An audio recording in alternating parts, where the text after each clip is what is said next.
କଥା ଓ କଥାରେ ନିଜ କଥା କହୁଥାଏ। ମୋ ଭିତରେ ମୋ ଛୋଟ ଗାଁଟିଏ ଥାଏ। ଶ୍ରୋତାବନ୍ଧୁ, ମୋ ନାଁ ରତିକାନ୍ତ କାମିଳା। କାହାଣୀ ଶୁଣାଏ 90.8 FM ରେଡିଓ ସ୍ମାଇଲରେ ଶୁଣୁଛନ୍ତି ବୟସର କୃଷ୍ଣଚୂଡ଼ା ୱିଥ୍ ରତିକାନ୍ତ କାମିଳା। କାହାଣୀ ଯିଏ ଭେଟିବେ ନିଜ ନିଜକୁ।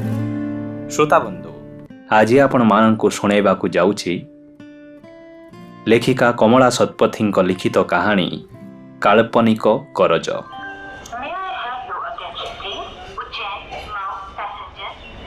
ତାଙ୍କ ସାଙ୍ଗରେ ଦେଖା ହେଲା ଏକଦମ ଅଚାନକ ଅଜଣା ପରିବେଶରେ, ତାହା ପୁଣି ଦୀର୍ଘ 8 ବର୍ଷର ବ୍ୟବଧାନ ପରେ। ଚେହେରା ଏତେ ବି ବଦଳି ନଥିଲା ଯେ ପରସ୍ପରକୁ ଆମେ ଚିହ୍ନି ପାରିନଥାନ୍ତୁ। ତଥାପି ସେ ମୋତେ ଦେଖି ମୁହଁ ବୁଲେଇ ନେଲେ। ମୁଁ ତାଙ୍କ ନିକଟକୁ ଲାଗି ଆସି ପଚାରିଲି, କେମିତି ଅଛ? ଅଚିହ୍ନା ଲୋକଙ୍କ ପରି ସେ କିନ୍ତୁ ସରି କହି ଦୂରେଇ ଗଲେ। ମୁଁ ଆଉ ଟିକେ ପାଖକୁ ଚାଲି ଯାଇ ପୁଣି ପ୍ରଶ୍ନ କଲି, ଚିହ୍ନି ପାରିଲନି ବୋଧେ? ମୁଁ ଶୀର୍ଷା। କହୁ କହୁ କଣ୍ଠ ମୋର ବାଷ୍ପରୁଦ୍ଧ ହୋଇ ଆସିଥିଲା, ଆଉ ପରିବେଶର ପ୍ରତିକୂଳତା ସତେ 2 ଧାର ଲୁହ ନିଗିଡ଼ି ପଡ଼ିଲା।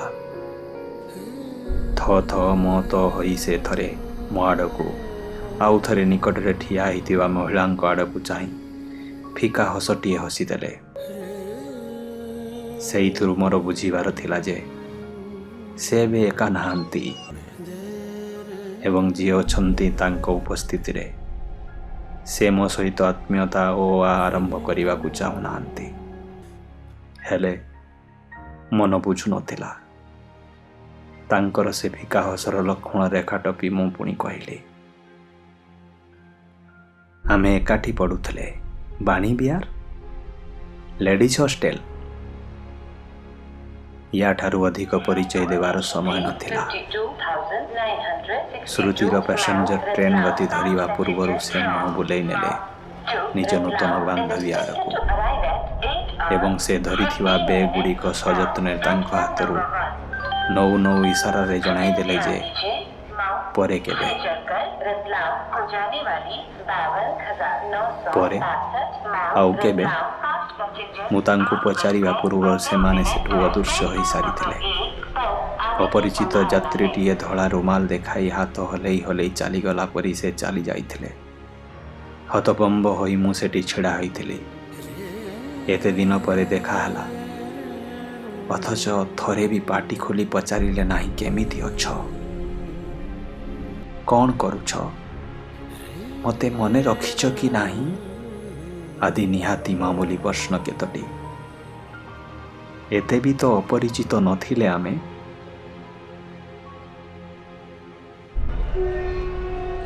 ସେ ଭିଡ଼ ଭରା ବଜାର ଭିତରେ ବି ମୋତେ ନିର୍ଜନତାର ଆଭାସ ହେଉଥିଲା। ମୋ ଭିତରେ ସବୁ ଶୂନ୍ୟତା, ସବୁ ନିସଙ୍ଗତା ତ ତାଙ୍କର ସେଇ ଫିକା ହସ ସହିତ ତାଙ୍କ ପଛେ ପଛେ ଚାଲିଯାଇଛି। ଏବେ କାହାକୁ ନେଇ ମୁଁ ମୋ ସହିତ ପ୍ରତାରଣା କରିବି? କେତେ ଦିନ, ମାସ, ବର୍ଷ କାଳ ଭଲ ଲାଗୁନଥିବା ଏଇ ନିର୍ବାସିତ ଆକୁଳପା ଭିତରେ ବିଚରଣ କରି ନିଜକୁ ସାନ୍ତ୍ୱନା ଦେଉଥିବି। ତାଙ୍କ ସହିତ ଯିଏ ଥିଲା ସେ କ'ଣ ଏହା ଭିତରେ ତାଙ୍କୁ ନିଜର କରି ନେଇଛନ୍ତି? ଅସମ୍ଭବ। କଥାଟିଏ ନ ହେଲେ ବି ମନ ମାନିବାକୁ ଚାହୁଁନଥିଲା। ନିଜ ସହ କରୁଥିବା ଶହ ଶହ ପ୍ରତାରଣା ସହିତ ଏହାକୁ ବି ଯୋଡ଼ି ଦେବାକୁ ମନ କହୁଥିଲା।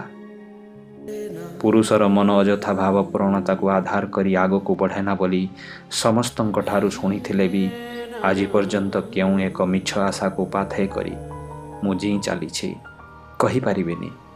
କିନ୍ତୁ ଆଜି ପରେ ଆଉ କ'ଣ ନିର୍ଣ୍ଣୟ ନେବି ନିଜ ପାଇଁ ମୁଁ?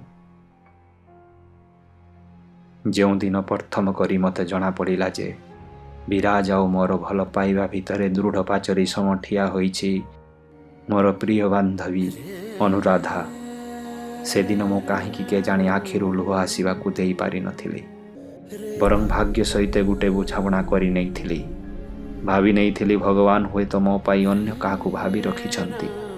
ତେଣୁ ଆଜି ଯାଏଁ କେବେ ମୋତେ ବିରାଜଙ୍କ ସହିତ ଏକାନ୍ତରେ ଭେଟିବାକୁ କି ନିଜ ମନ କଥା ତାକୁ ଜଣାଇବାକୁ ଏହିପରିକି ଅନୁରାଧାକୁ ବି କହିବାର ସୁଯୋଗ ଦେଇନାହାନ୍ତି। ହୁଏତ ଏହା ହିଁ ଠିକ୍ ହୋଇଥିବ। ଏସବୁ ଜାଣି ଯାଇଥିଲେ ସେମାନଙ୍କ ଭଲ ପାଇବା ନିଶ୍ଚିତ ରୂପରେ ବାଧାପ୍ରାପ୍ତ ହୋଇଥାନ୍ତା। ସେମାନେ ମୋର ସମ୍ମୁଖୀନ ହେବାକୁ କୁଣ୍ଠା ଅନୁଭବ କରିଥାନ୍ତେ, ଯାହା ଆମ ପବିତ୍ର ସମ୍ପର୍କ ପାଇଁ ହିତକର ହୋଇନଥାନ୍ତା। କେବେ କେବେ କେହି କିଛି ନ ଜାଣିପାରିବାଟା ହିଁ ଉଚିତ ହୋଇଥାଏ ବୋଧେ। ହଁ, ହୋଇଥାଇପାରେ। ନହେଲେ କ'ଣ ପ୍ରତି ସନ୍ଧ୍ୟାରେ ଅନୁରାଧା ଆଉ ମୁଁ କ୍ଲାସ୍ ସାରି ଲେଡ଼ିଜ୍ ହଷ୍ଟେଲକୁ ଫେରିବା ବାଟରେ ବିରାଜ ଆମକୁ ରୋକିଦେଇ ନିଜ ସଦ୍ୟତମ କବିତାରୁ କିଛି ଆବୃତ୍ତି କଲାବେଳେ ମୁଁ ତାଙ୍କୁ କହିପାରିନଥାନ୍ତି ମୋ ଭିତରେ ସୃଷ୍ଟି ହେଉଥିବା ଝଡ଼ଝଞ୍ଜାକୁ। ଅନୁରାଧା ସହିତ ଗପ କରୁ କରୁ ମୋ ଆଡ଼କୁ ଚାହିଁ ଫିକ୍ କରି ସେ ହସିଦେଲା ବେଳେ ମୁଁ କ'ଣ ତାଙ୍କୁ ମନା କରିପାରିନଥାନ୍ତି ସେହିପରି ମୋହଗ୍ରସ୍ତ ଚାହାଣୀରେ ମୋତେ ନ ଚାହିଁବାକୁ। ଅନୁରାଧା ସହିତ ତାଙ୍କର ଏଇ ମାତ୍ର କିଛି ଦିନର ପରିଚୟ, ହେଲେ ମୁଁ ଯେ ତାଙ୍କୁ ବର୍ଷ ବର୍ଷରୁ ଭଲ ପାଇ ଆସିଛି। ତାଙ୍କୁ ନେଇ ଅସୁମାରୀ ରାତି ଗ୍ରହ ନକ୍ଷତ୍ର ତାରା ଗଣିଛି। ସେ କଥା କ'ଣ କହିପାରିନଥାନ୍ତି? ଯଦି କହିପାରନ୍ତି ତାହାର କ'ଣ କିଛି ଗୁଡ଼ ଅର୍ଥ ବାହାରିବ? ସତରେ କ'ଣ ଆମ ଉଭୟଙ୍କ ଭିତରେ ପ୍ରେମର ରାସାୟନିକ କ୍ରିୟାର ଠିକ୍ ପ୍ରତିକ୍ରିୟା ହୋଇପାରିଲାନି? ନା ଜାଣି ଶୁଣି ତୁମେ ମୋ ଜୀବନକୁ ଉଭେଇ ଗଲ? ଏଇଥିପାଇଁ ଯେ ଅନୁରାଧା କରୁଥିବା ଭୁଲ ପାଇଁ ତୁମେ କାହାକୁ ଦଣ୍ଡ ଦେବାକୁ ବ୍ୟଗ୍ର ହୋଇ ଉଠିଥିଲ। ତୁମ ପୁରୁଷାର୍ଥ ଉପରେ ୟାଠାରୁ ବଳି ଦୁର୍ଘର୍ଷ ପାହାର ହୋଇ ବି ନଥିବ ନା? ସେଥିପାଇଁ ତୁମେ କ'ଣ ଏତେ ଅମଣିଷ ପାଲଟି ଯାଇପାରିବ ଯେ ଆକସ୍ମିତ ଭାବରେ ବଧୂ ବେଶ ଧାରଣ କରିବାକୁ ପଡ଼ିଥିବା ଗୋଟିଏ ନିଷ୍ପାପ ହୃଦୟକୁ ତୁମେ ସାରା ଜୀବନ ଅପେକ୍ଷା କରିବାକୁ ଛାଡ଼ି ଦେଇ ଚାଲି ଯାଇପାରିବ?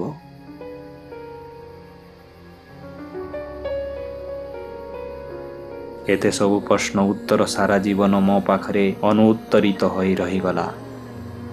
ତୁମେ ବଢ଼ିଗଲ ଆଗକୁ ଆଗକୁ, ସେଇ ପୁରୁଣା ପରିଚୟରେ ମୋତେ ପରିଚିତ ହୋଇ ରହିବାକୁ ଛାଡ଼ିଦେଇ। ପରିସ୍ଥିତି ସହିତ ପୁରା ତାଳମେଳ ବସାଇବା ପୂର୍ବରୁ ହିଁ ଦୁଃଖର ପାହାଡ଼ ମୋ ଉପରେ ଭାଙ୍ଗି ପଡ଼ିଥିଲା। ମୁଁ ନିଜ ଭଲ ପାଇବା ସହିତ ଅନୁରାଧାର ବିଶ୍ୱାସଘାତକତାର ତୁଳନା କରୁ କରୁ ସମୟ ଘୁଞ୍ଚିଗଲା ଆମ ସମସ୍ତଙ୍କ ହାତରୁ। ନିଜକୁ ବୁଝାଉଥିଲି ମୁଁ, ହୁଏତ ହୃଦୟର ଯେଉଁ ସ୍ଥାନରେ ବସେଇଥିଲେ ତୁମେ ପ୍ରେମିକଟିଏ ହୋଇପାରିଥାନ୍ତ, ମୁଁ ତୁମକୁ ସେଠି ନ ବସାଇ ଅନ୍ୟ ସ୍ଥାନରେ ସ୍ଥାପିତ କରିଦେଇଥିଲି।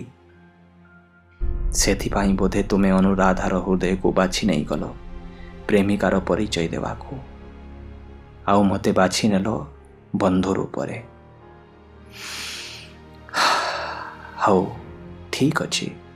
ତୁମ ହୃଦୟର ସବୁଠାରୁ ଛୋଟିଆ ଆଉ ନିରାପଦ ସ୍ଥାନ ବି ମୋ ନାଁରେ ଉତ୍ସର୍ଗ କରିଥିବାରୁ ମୁଁ ନିଜକୁ ଭାଗ୍ୟବାନ ମନେ କରିନେଲି।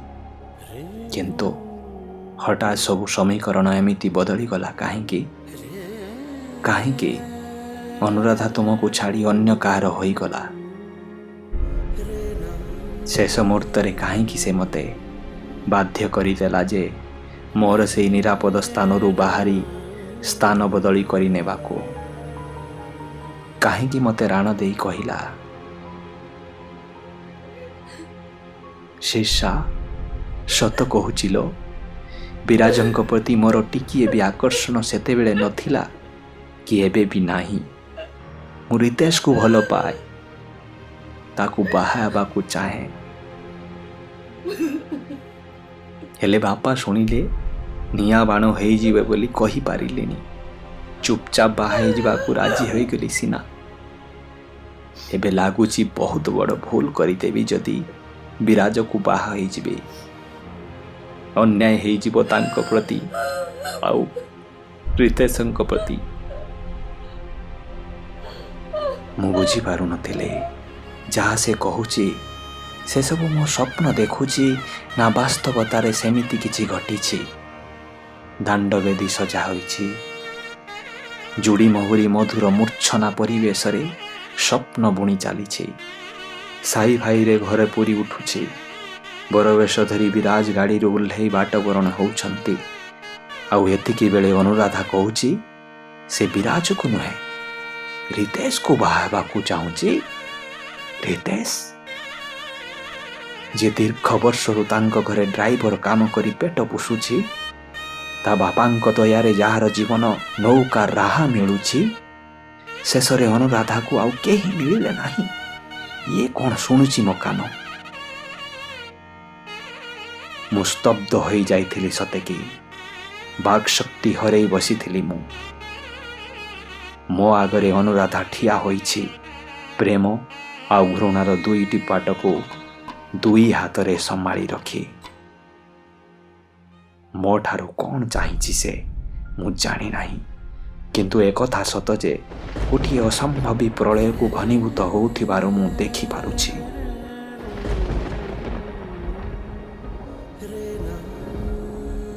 ଝରକା ଦେଇ ଚେନାଏ ଅନ୍ଧାର ମାଡ଼ି ଆସିଥିଲା ଆମ ଉପରକୁ। ତା ଆଖିରେ ଅସହାୟତାର ବିନ୍ଦୁଟିଏ ଢଳ ଢଳ ହେଉଥିବାରୁ ମୁଁ ଦେଖିପାରିଥିଲି। ତଥାପି ବୁଝିପାରିନଥିଲି ଏହାର ସମାଧାନ କେଉଁ ଭାବରେ ମୁଁ କରିପାରିବି। ଦରଜା ସେପଟେ ରିତେଶ, ଏପଟେ ଘରୁ ପଳେଇ ଯିବାର ଅନୁରାଧାର ସମସ୍ତ ପ୍ରସ୍ତୁତି। ମୋ ଜଡ଼ତ୍ୱ ଏପର୍ଯ୍ୟନ୍ତ ବି କଟି ନଥିଲା। ମଣିଷର ଅତୀତକୁ ନେଇ ବର୍ତ୍ତମାନ ଆଉ ବର୍ତ୍ତମାନକୁ ନେଇ ଭବିଷ୍ୟତ ତିଆରି ହୁଏ। ହେଲେ ଅନୁରାଧାର ଭୁଲ ଅତୀତ ଏବେ ଆମ ଭିତରକୁ କାହାର ବର୍ତ୍ତମାନ ଆଉ କାହାର ଭବିଷ୍ୟତକୁ ନଷ୍ଟ କରିବାକୁ ଯାଉଛି, ସେ କଥା ଆମେ କେହି ଜାଣିନଥିଲୁ। ସବୁକିଛି ସମୟ ହିଁ ସ୍ଥିର କରି ନେଇଥିଲା। ଦରଜା ସେପଟେ ଅଦୃଶ୍ୟ ହୋଇଯାଉଥିବା ଅନୁରାଧାର ନାଲି ଗୁଢ଼ଣିକୁ ନିର୍ମିମେଷ ନୟନରେ ମୁଁ ଚାହିଁ ରହିଥିବା ବେଳେ ଧୂମକେତୁ ପରି ପଶି ଆସିଥିଲେ ଅନୁରାଧାର ବାପା। ତାଙ୍କୁ ବୋଧେ ସନ୍ଦେହ ହୋଇଯାଇଥିଲା। ଘର ଭିତରକୁ ପଶୁ ପଶୁ ପାଟି କରି ଉଠିଲେ ସେ। କୁଆଡ଼େ ଗଲା ସେ ଚଣ୍ଡାଳୁଣୀ? କେଉଁ ଜନ୍ମର ଦଣ୍ଡ ଦେବାକୁ ମୋ ଘରେ ଜନ୍ମ ହୋଇଥିଲା? ବର୍ଷ ବର୍ଷର ମାନ ସମ୍ମାନକୁ ମାଟିରେ ମିଶାଇ ଦେବାର ଯୋଜନା କରିକି ସୁଖ ପାଇବାର ଆଶା ରଖିଛି ସେ। ବନ୍ଧୁକର ଗୁଳି ଛୁଟିଲା ପରି ଅନବରତ ବର୍ଷି ଚାଲିଥିଲା ଗାଳି। ଭୟରେ ବରଡ଼ା ପତ୍ର ପରି ମୁଁ ଥରୁଥିଲି। ଅନୁରାଧା ତ ଚାଲି ଯାଇଛି, ହେଲେ ତା କୃତକର୍ମ ପାଇଁ ମୁଁ ଶୁଣୁଛି। ଏମିତି ଏକ ଅଭାନୀୟ ପରିସ୍ଥିତିକୁ କିପରି ବିନା କ୍ଷତିକ୍ଷୟରେ ପାର କରାଯାଇ ହେବ, ସେ କଥା ମଉସା ଚିନ୍ତା କଲା ବେଳକୁ ମୁଁ ଭାବୁଥିଲି ଅନୁରାଧା ପରି ବୁଝିଲା ସୁଝିଲା ଝିଅଟେ ଏମିତି ଦାୟିତ୍ୱହୀନ ବ୍ୟବହାର କେମିତି କରିପାରିବ? କେତେ ଭଲ ପାଉଛନ୍ତି ବିରାଜ ତାକୁ। ଏବେ ଯଦି ସେ ଜାଣିବାକୁ ପାଇବେ ଯେ ସାମାନ୍ୟ ଗୋଟେ ଡ୍ରାଇଭରର ଭଲ ପାଇବା ତାଙ୍କ ଭଲ ପାଇବାକୁ ପଛରେ ପକାଇଦେଲା, ତେବେ କ'ଣ ହେବ ତାଙ୍କ ମାନସିକ ଅବସ୍ଥା? କେମିତି ସହ୍ୟ କରିପାରିବେ ସେ ଦାରୁଣ ଦୁଃଖକୁ? ମଉସା କାନ୍ଦୁଥିଲେ ମୋତେ ଜାବୁଡ଼ି ଧରି। ମୁଁ କାନ୍ଦୁଥିଲି ଅଚାନକ ଅସ୍ତ ହୋଇଯାଉଥିବା ସୂର୍ଯ୍ୟ ଆଡ଼କୁ ଚାହିଁ।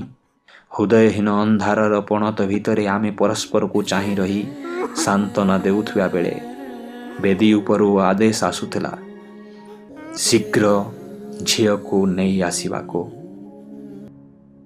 କେମିତି ଛାଡ଼ିକରି ଚାଲିଗଲା ଅନୁରାଧା ଏତେ ଗୁଡ଼େ ମମତାକୁ। ସମସ୍ତଙ୍କ ଆଖିରେ ଲୁହ ଭରି ଦେଇ ସେ କ'ଣ ସୁଖୀ ହେଇପାରିବ କେବେ ତା ଜୀବନରେ? ଆକାଶ ଭର୍ତ୍ତି ମେଘ ବର୍ଷିବ ବର୍ଷିବ ହେଉଛି। ମେଘର ଆଳୁଆଳରେ ଅନ୍ଧକାର କେଉଁ ଦିଗକୁ ଲୁଚି ରହିଛି ଅନୁରାଧାର ଜୀବନରେ କିଏ କହିପାରିବ ସତରେ? ବାହାରକୁ ଚାହିଁ ରହିଥିଲେ ମଉସା। ବରବେଶରେ ବିରାଜ ରାଜକୁମାର ପରି ଦିଶୁଛନ୍ତି। କେତେ ସ୍ୱପ୍ନ, କେତେ ଆଶା, କେତେ ମଧୁରତାକୁ ସାଇତି ଆଣିଛନ୍ତି ନିଜ ସାଙ୍ଗରେ। ଅନୁରାଧା ତାଙ୍କ ଜୀବନର ପ୍ରଥମ ଆଉ ଆନନ୍ଦର ପ୍ରଥମ ଉତ୍ସ। ତାଙ୍କ ପରି ଜଣେ ସାଧାରଣ ମଣିଷ ତାକୁ ଭଲ ପାଇକି ଜହ୍ନଭରା ରାତିରେ ଲେଖିଦେଇ ପାରିଛନ୍ତି ରାଶି ରାଶି ରୋମାଣ୍ଟିକ୍ କବିତା। ଆଜି ଯେତେବେଳେ ସେ ଜାଣିବେ ତାଙ୍କର ସେ କବିତାର ଉତ୍ସ ପାଲଟି ଯାଇଛି ଅନ୍ୟ କାହାର ସ୍ୱପ୍ନ ରାଣୀ, ସହ୍ୟ କରିପାରିବେ ତ? ପ୍ରେମ କ'ଣ ପିଲା ଖେଳ ହୋଇଛି? କେତେ ତ୍ୟାଗ, କେତେ ବିଶ୍ୱାସ, କେତେ ଭଲ ପାଇବାର ମହାମନ୍ତ୍ରରେ ଅଭିମନ୍ତ୍ରିତ ହେଲା ପରେ ଯାଇ ଜଣେ ଜଣକୁ ପ୍ରେମ କରିବ ସେ। ଆଉ ଏ ଅନୁରାଧା ଝିଅକୁ ପାଠ ପଢ଼ାଇବାର ବାଣୀ ବିହାର ପଠାଇଥିଲେ ସେ। ଯିବା ଆସିବା କରି ପାଠ ପଢ଼ିଲେ ସମୟ ନଷ୍ଟ ହୋଇଯିବ ବୋଲି ସମସ୍ତଙ୍କର ସତ ବାରଣ ସତ୍ତ୍ୱେ ବି ତାଙ୍କୁ ହଷ୍ଟେଲ ଛାଡ଼ିଦେଲେ। ପାଠ କେତେ ପଢ଼ିଲା ଜଣା ନାହିଁ, ହେଲେ ସହର ସାରା ଲୋକ ଝିଅଙ୍କୁ ବିରାଟ ସହିତ ଫୁର୍ତ୍ତି କରି ବୁଲୁଥିବାର ଦେଖିଲେ। ଆଜି ସିନେମା ହଲରେ ତ କାଲି ପିକନିକ୍ ସ୍ପଟରେ ନହେଲେ ହୋଟେଲ ରେଷ୍ଟୁରାଣ୍ଟରେ କଫି ହାଉସରେ, କେବେ କେବେ ତ ରାତିର ବିଳମ୍ବିତ ପହରରେ ବି ସେମାନେ ଏକାଠି ଫେରୁଥିବା କଥା ତାଙ୍କୁ ଶୁଣିବାକୁ ମିଳୁଥିଲା। ଝିଅର ଉଜ୍ଜଳ ଭବିଷ୍ୟତକୁ ନେଇ ସେ ଅନେକ ସ୍ୱପ୍ନ ଦେଖିଥିଲେ, କିନ୍ତୁ ଏସବୁ କରିଲେ ପାଠଶାଠ କ'ଣ ହେବ, ତା ଭବିଷ୍ୟତ କ'ଣ ହେବ? ହେଲେ ଝିଅର ସେଥିକୁ ଚିନ୍ତା ଥିଲେ ସିନା। ପଚାରିଲେ ତ ବନ୍ଧୁ ବୋଲି କହୁଛି, କେଉଁ ହିସାବରେ ତା ବନ୍ଧୁତ୍ୱର ପରିସୀମା କଥା ପଚାରିବେ? ଆଜି ସିନା ବନ୍ଧୁ ବୋଲି କହୁଛି, କାଲିକୁ ବନ୍ଧୁତ୍ୱର ସୀମା ଡେଇଁଗଲେ ସମାଜରେ ମୁଣ୍ଡ ଉଠାଇ ବଞ୍ଚିବାକୁ ହେବ ତ? ଯୁଗ ଯାହା ହେଲାଣି, ଆକଟ କଲେ ଆଜିକାଲିକା ପିଲା ଖରାପ ଭାବୁଛନ୍ତି, ନାଇଁ କଲେ ରାଗି ଯାଉଛନ୍ତି। ଏତେ ସବୁ ଝାମିଲା କରିବା ଅପେକ୍ଷା ବରଂ ବାହା କରିଦେଲେ କାମ ସରିଯିବ ଭାବି ନିଜ ଇଚ୍ଛା ଅନିଚ୍ଛା ସହିତ ସନ୍ଧି କରି ବାହାଘର ଆୟୋଜନ କରିଥିଲେ ମଉସା।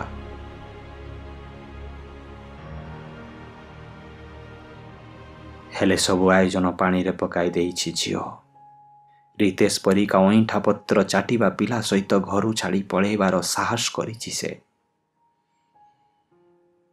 ଏବେ ସେ କ'ଣ କରିବେ? ନିଜ ଜୀବନ ଯାହା ନଷ୍ଟ କଲା ତ କଲା, ବାପା ମାଙ୍କର ମାନ ସମ୍ମାନକୁ ବି ପୋଡ଼ି ଖାଇଦେଲା। ଥରେ ହେଲେ ଚିନ୍ତା କଲାନି ସେ, ତାହାର ଏହି କାର୍ଯ୍ୟର ପ୍ରଭାବ କ'ଣ ପଡ଼ିବ ସମସ୍ତଙ୍କ ଉପରେ? ଏତେ ସବୁ ଚିନ୍ତା କରିବାକୁ ସମୟ ନାହିଁ ହାତରେ। ଏ ପରିସ୍ଥିତିକୁ କେବଳ ଗୋଟିଏ ଉପାୟରେ ଉଦ୍ଧାର ପାଇହେବ। ଅନୁରାଧା ବଦଳରେ ଆଉ କାହାକୁ ବଧୂ ବେଶରେ ବେଦୀରେ ବସାଇ ଦିଆଯିବ। ଯେ ପର୍ଯ୍ୟନ୍ତ କଥାଟା ଉପରେ ଘୋଡ଼ଣି ପକାଇ ହେବ ସେ ପର୍ଯ୍ୟନ୍ତ ପକାଯାଉ। ସବୁକିଛି ସରିଗଲା ପରେ ପଛେ ବିରାଜକୁ ଜଣାଇ ଦିଆଯିବ। ତେବେ ଅନୁରାଧା ବଦଳରେ କିଏ ସେହିପରି ଏକ ଖାଇ ଭିତରକୁ ଆଖି ବୁଜି କୁଦା ମାରିବାକୁ ସାହସ କରିବ? ତାଙ୍କ ମାନ ସମ୍ମାନ ପାଇଁ ନିଜକୁ ବଳି ପକାଇବାକୁ ପ୍ରସ୍ତୁତ ହୋଇଯିବ? ଶୀର୍ଷା, ହଁ, କେବଳ ଶୀର୍ଷା ହିଁ ଉଦ୍ଧାର କରିପାରିବ ସମସ୍ତଙ୍କୁ ଏ ବିପଦରୁ। କେମିତି କଥା ଆରମ୍ଭ କଲେ, କେମିତି ଅଭାନ୍ୟ ପରିସ୍ଥିତି ବିଷୟରେ କହି ତାକୁ ବଳି ପଡ଼ିବାକୁ ରାଜି କରିନେଲେ କିଛି ବି ତ ମନେ ପଡ଼ୁନାହିଁ। ଖାଲି ଏତିକି ମନେ ରଖିଛି ଯେ ମଉସା ବିରାଜକୁ ଏକାନ୍ତରେ ସବୁ କଥା ଆଗ ବୁଝାଇ କହିବେ ବୋଲି ପ୍ରତିଶ୍ରୁତି ଦେଇଥିଲେ। ଯାହା ସେ କରିନଥିବା କଥା ବହୁତ ପରେ ମୁଁ ଜାଣିଲି। ହେଲେ ସେତେବେଳକୁ ବହୁତ ଡେରି ହୋଇସାରିଥିଲା। ମୁଁ ବିରାଜଙ୍କ ବିବାହିତ ପତ୍ନୀ ହୋଇସାରିଥିଲି। ସତ କହିବାକୁ ଗଲେ ଏ ବିବାହରେ ମୁଁ ଦୁଃଖୀ ହୋଇପାରିନଥିଲି। ଯାହାକୁ ପାଇବାର ସ୍ୱପ୍ନ ଦେଖି ଦେଖି ମୋର ଆଦ୍ୟ ଯୌବନର କଅଁଳିଆ ମାଟି ଟାଣ ହୋଇଛି। ବର୍ଷ ବର୍ଷ ଧରି ଅଦେଖା ସ୍ୱପ୍ନକୁ ମନର ଆଇନାରେ ଆଙ୍କି ବିଭୋର ହୋଇଛି। ତାଙ୍କୁ ଏମିତି ଅକସ୍ମାତ୍ ଅଚାନକ କେହି ଆଣି ମୋ ଅଣ୍ଟିରେ ସ୍ୱଇଚ୍ଛାରେ ଉଜାଡ଼ି ଦେଇଗଲା ପରେ କେମିତି ଦୁଃଖ କରିପାରିବି ମୁଁ? ଓଲଟି ଜୀବନରେ ନାଟକୀୟତା ଆଗରେ ମୋର ସବୁ ଚିନ୍ତା ଶକ୍ତିକୁ ହରେଇ ବସିଥିଲି। କିନ୍ତୁ ହେଲା କ'ଣ? ରାତିର ସେ ମଧୁର ଘଟଣା ଦିନସାରା ଏକ ମଧୁର ସ୍ୱପ୍ନ ପରି ମୋ ଚିନ୍ତା ଚେତନାକୁ ଆବୋରି ବସିଥିଲା ବେଳେ ଗୋଟିଏ ପ୍ରଚଣ୍ଡ ଝଡ଼ା ବାତ ମୋତେ ଚାରିପଟରୁ କବଳିତ କରିବାକୁ ଉଦ୍ୟମ କରୁଥିଲା। ଭାଗ୍ୟର ଏଇଟା ଏକ ବିଡ଼ମ୍ବନା ଥିଲା ଯେ ଯେଉଁ ମଧୁର ସ୍ୱପ୍ନଟିକୁ ସବୁକିଛି ହରାଇ ଦେଇ ମୁଁ ବି କିଣି ପାରିନଥିଲି। ସେଦିନ ରାତିର ଅନ୍ଧାର ମୋର ସାରା ଜୀବନର ସୂର୍ଯ୍ୟକୁ ଅପହୃତ କରି ଫେରିଗଲା ନିଜ ବାଟରେ। ଗମ୍ଭୀର ସୁରରେ କୁହାଯାଇଥିବା କଥାର ପ୍ରଭାବରେ ଟୁକୁରା ଟୁକୁରା ଖସି ପଡ଼ିଥିଲା ସବୁକିଛି ଆଖି ଆଗରେ। ଅପହୃତ ହୋଇଯାଇଥିଲା ବର୍ତ୍ତମାନର ସୁଖ। ଭବିଷ୍ୟତର ସ୍ୱପ୍ନ, ତାହା ସହିତ ଅତୀତର କିଛି ମଧୁର ମହକ ସ୍ମୃତି। ଏହିପରି ବିଶ୍ୱାସଘାତକତା ତୁମ ପରି ଝିଅମାନେ ହିଁ ଦେଇପାରିଥାନ୍ତି କାହାକୁ। ଅନୁରାଧା ସ୍ଥାନରେ ତୁମକୁ ଦେଖି ମୁଁ ଆଶ୍ଚର୍ଯ୍ୟ ହେଉନାହିଁ, ବରଂ ଦୁଃଖ କରୁଛି ଯେ ବନ୍ଧୁତାର ଛଦ୍ମବେଶରେ ତୁମେ କି ପ୍ରକାର ଶତ୍ରୁତା କରି ବସିଲ ଆମ ସହିତ।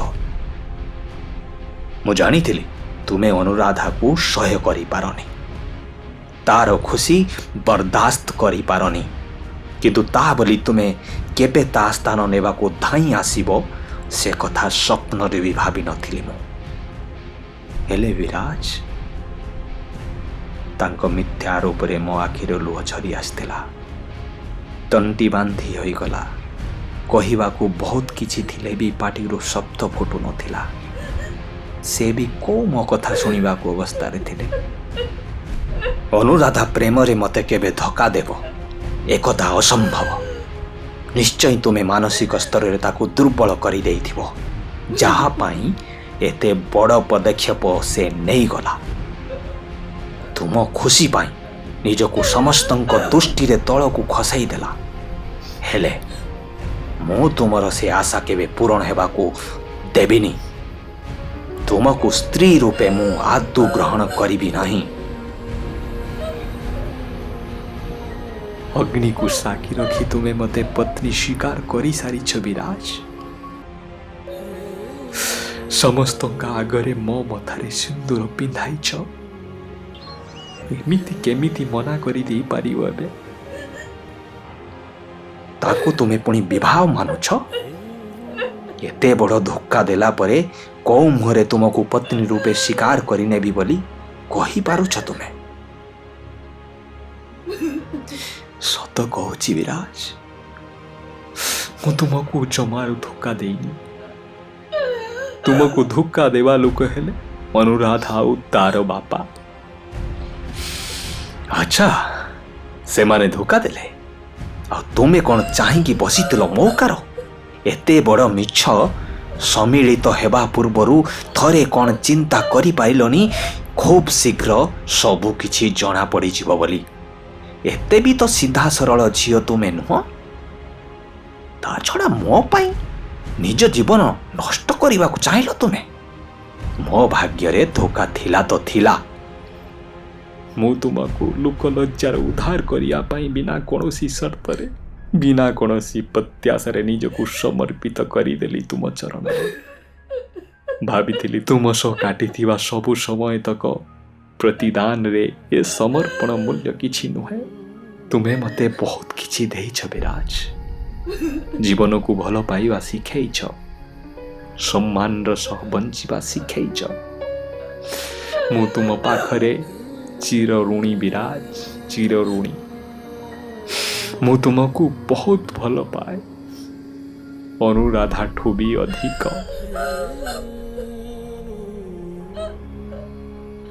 କିନ୍ତୁ କାହାକୁ କହୁଥିଲି ମୁଁ?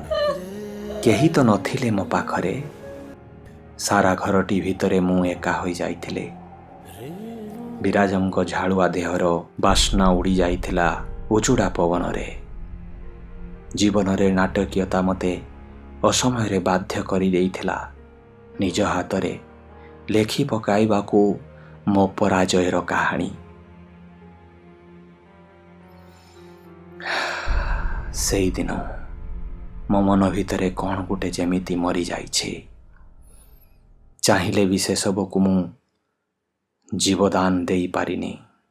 ଇଚ୍ଛା କରିକି ବି ବିରାଜକୁ ଛାଡ଼ି ଆଉ କାହାକୁ ନିଜର କରିବାର କଥା ଭାବିପାରିନି। ସମ୍ପର୍କର ମହାଘର୍ତ୍ତା ହାତରେ ଲଗାମ ଧରି ଠିଆ ହୋଇଯାଏ ମୋ ଆଖି ସାମ୍ନାରେ। ପର ମୁହୂର୍ତ୍ତରେ କିନ୍ତୁ ଦେହ ଆଉ ମନର ବିରାଟ ବୋଝ ତଳୁ ଭଙ୍ଗା ମନର ଆର୍ତ୍ତନାଦ କାନକୁ ଶୁଭିଯାଏ। ବିଭକ୍ତ ହୋଇଯାଏ ହୃଦୟ। ଗୋଟପଟ ଆଗକୁ ଚାଲିଯିବାକୁ ଇଚ୍ଛା ହେଉଥିଲା ବେଳେ ଅନ୍ୟପଟେ ପଛେଇବାକୁ ବାଧ୍ୟ କଲେ। କାହା କଥା ଶୁଣିବି ମୁଁ? ଯାହା କଥା ଶୁଣିବାକୁ ସ୍ଥିର କଲେ ମନ ଭିତରେ କିନ୍ତୁଟିଏ ଜନ୍ମ ନେଇଯାଏ, ବିଚଳିତ କରି ପକାଏ। ବଢ଼ିବାକୁ ଉଦ୍ୟତ ହେଉଥିବା ପାଦକୁ ବାନ୍ଧି ପକାଏ। ଏଇ କିନ୍ତୁଟା ତ ଦୀର୍ଘ 8 ବର୍ଷରୁ ମହାକାଳ ପରି ବେଳ ବେଳରେ ଡେଇଁ ପଡ଼ିଛି ମୋ ସାମ୍ନାକୁ। ତାକୁ କ'ଣ ମୁଁ ସତରେ ମୋ ଠାରୁ ଅଲଗା କରିଦେଇ ପାରିବି? ହେଲେ ଆଜି ଏତେ ବର୍ଷ ପରେ ପୁଣି ଥରେ ଛୋଟ ଛୋଟ ଖୁସି, ମିଠା ମିଠା ଆବେଗର ଲହଡ଼ି ବାରମ୍ବାର ଆସି କୂଳ ଛୁଇଁବାକୁ ଲାଗିଲା। ବିରାଜ ଏତେ ବର୍ଷ ପରେ ପୁଣି ଥରେ ଏ ସହରକୁ ଫେରି ଆସିଛନ୍ତି ମାନେ ମୋ କଥା ନିଶ୍ଚୟ ମନେ ପକେଇବେ, ହୁଏତ ମୋତେ ଦେଖା କରିବାକୁ। କବାଟରେ କାହାରି କରାଘାତରେ ଚମକି ପଡ଼ିଲି। କିଏ ଏ ଅସମୟରେ? କବାଟ ଖୋଲୁ ଖୋଲୁ ଦୋଲକାଏ ଥଣ୍ଡା ପବନ ପରି ପଶି ଆସିଲେ ବିରାଜ। ଚମକି ପଡ଼ିଲି। ଆସିବାର କାମନା କରୁଥିଲି, କିନ୍ତୁ ତାହା ଏତେ ଶୀଘ୍ର ବାସ୍ତବତାରେ ରୂପାନ୍ତରିତ ହୋଇଯିବ ବୋଲି କଳ୍ପନା କରିନଥିଲି। ଅନୁଭବ କଲି ମୋ 35 ବର୍ଷର ଦେହରେ 21 ବର୍ଷର କମ୍ପନ। ଶୁଣିପାରିଲି ମୌସୁମୀର ସୁରର ମୁଗ୍ଧ ଉତ୍ତରଣ। ବନ୍ଦ ଆଖିରେ ବିଶ୍ୱାସ କରିବାକୁ ଚାହିଁଥିଲି ବର୍ଷ ବର୍ଷର ସ୍ୱପ୍ନକୁ। ସମୟ ଏଇଠି ଏଇ ମୁହୂର୍ତ୍ତରେ ସ୍ଥିର ହୋଇଯାଆନ୍ତାନି। ସେ ମୋତେ ତାଙ୍କର ସେହି ବିଚାରିତ ମଧୁର ସ୍ପର୍ଶରେ ଡାକିଲେ। ଶୀର୍ଷା। କାନକୁ ବିଶ୍ୱାସ ଆସିଲାନି। ଉତ୍ତର ଦେବାକୁ ଭାଷା ମିଳିଲାନି। ପଥର ମୂର୍ତ୍ତି ସାଜି ସେଇଠି ଠିଆ ହୋଇ ରହିଗଲି। ସେ ପୁଣି ଥରେ ଡାକିଲେ, ଶୀର୍ଷା, ମୋତେ କ୍ଷମା କରିପାରିବ? ବହୁତ ଭୁଲ ହେଇଯାଇଛି ସତରେ। ତୁମ ଭଲ ପାଇବାର ମୂଲ୍ୟ ଦେଇପାରିନି।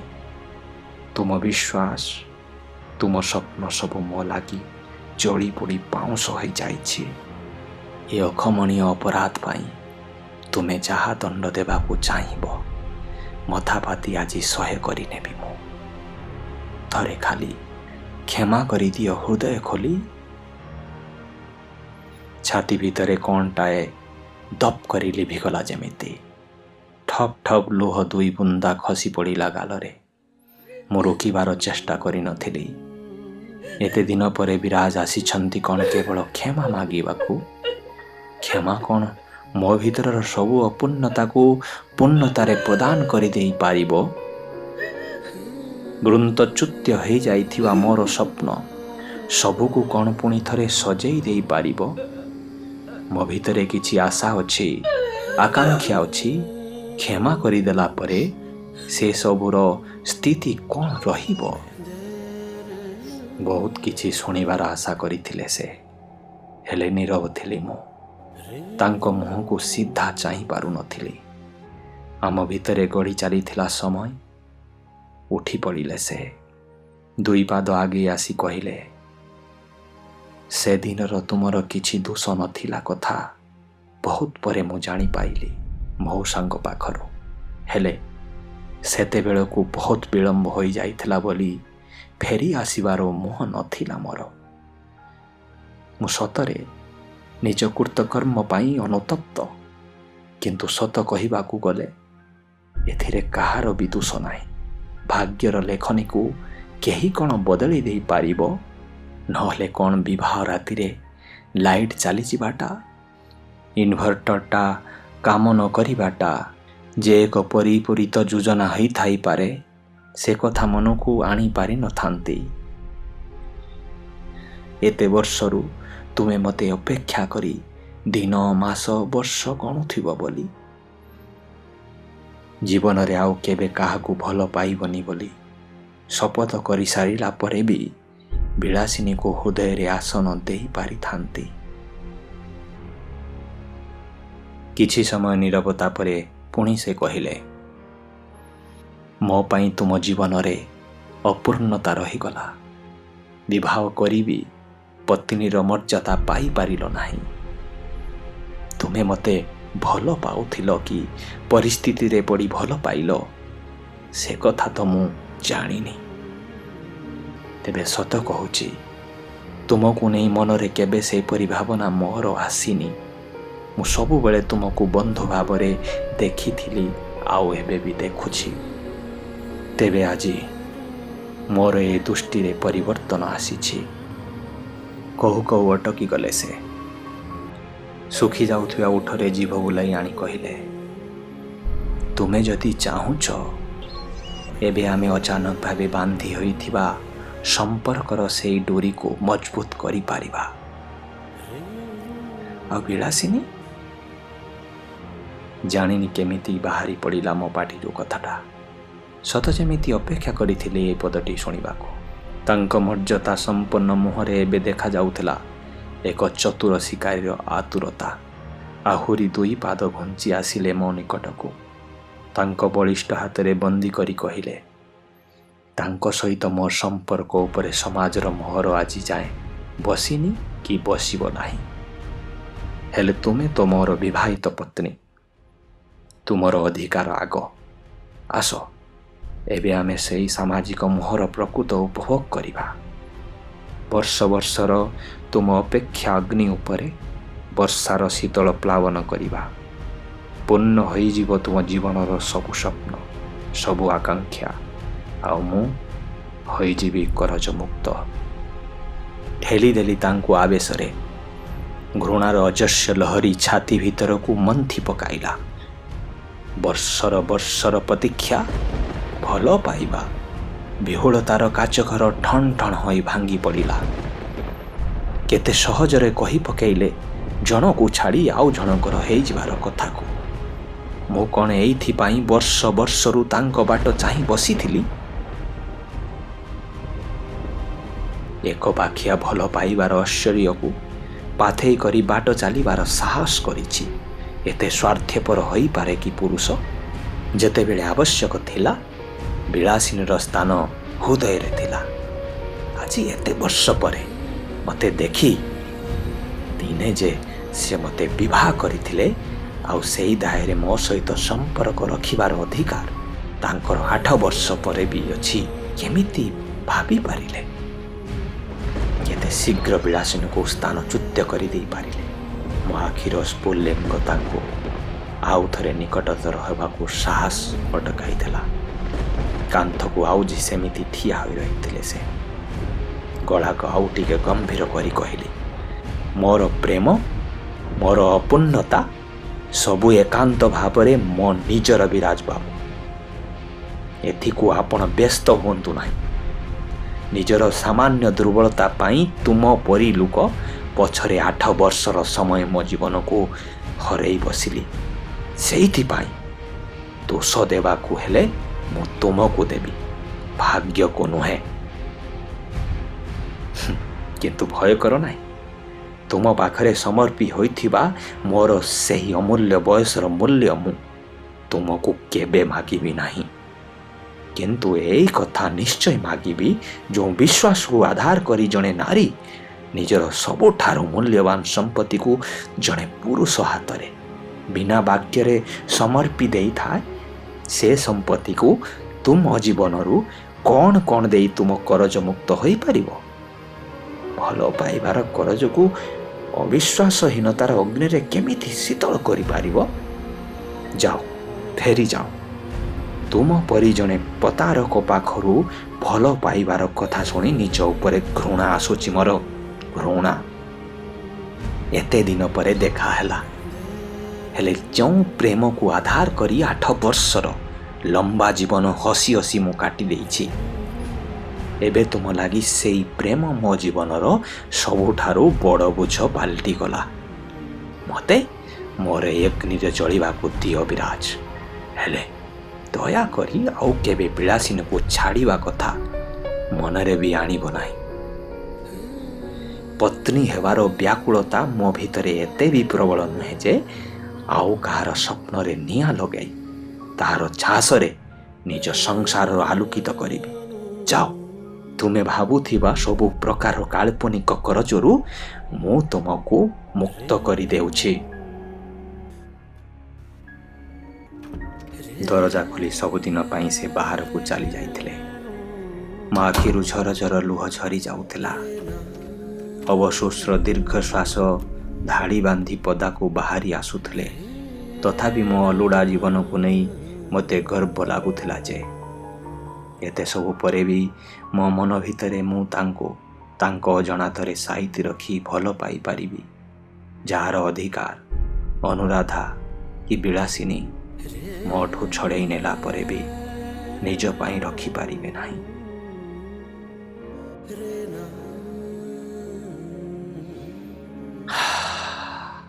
बस एतिक थिला ए कहानी। जाऊ जाऊ सेई साथी मानकर ना तो कही दिए जो मानक जोगु ए कार्यक्रम आपणक पाखरे पहुंची पारुछि।